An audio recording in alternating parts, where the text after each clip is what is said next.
shout-out ko muna dito yung pinakasikat. Yung unang-una naging Facebook breeder. Si Jet Sweater. Yun ang pinakauna-una. Pero ngayon, in fairness kay Jet, naging breeder na talaga. Legit na. Oo. Kaya dapat yung mga content creators, yun yung gayahin nyo. Kasi si Jet, ganyan din nagsimula. As a Facebook breeder. Pero nung tumagal, nakita ko talaga si 2008, 2000. Ganun talaga siya. Na-meet ko din kina Paolo. So sabi ni Paolo, sabi niya, Jet, gusto mo parami yung yung kumukuha ng manok sa'yo? Sabi ko, oo.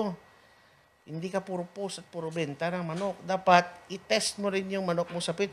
Sabi ko, Pao, I don't have the capacity na ganon. Kasi hanggang Iloilo lang ako.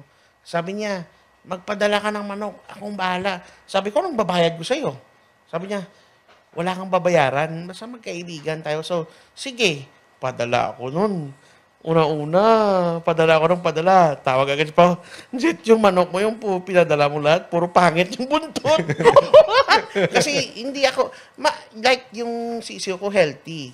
Pero di ko alam na dapat pala may nakalimutan ako sa sistema ni Martina sa 1 hectare, dinidivide yun sa 6 na botas or 4. Yung ginawa ko, yung 1 hectare na yun, nilagyan ko agad ng 500 to 700 birds. And then, dalawa lang yung bahay. So, dapat i-subdivide mo pala yun. Dapat yung bahay, mga 100, for example, yung capacity ng bahay, 150, yung nilalagay niya doon, 120. Pero sa akin, para extra safe, pag capacity 150, 100 lang yung nilalagay ko. Kasi pag crowded yung sisiyo, Like a feather picking. feather peck, tapos yung mga ammonia, less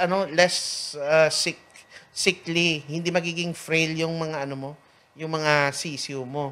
So, ganon. So, nung pinadala kay Paolo, healthy. Pero pangit yung butot. Sabi niya, hindi ito panggitnaan. Pero hanapan natin ang paraan. So, ewan ko kung anong ginawa niya na gumanda. Tapos, unang sali ka agad, maganda ka agad yung score.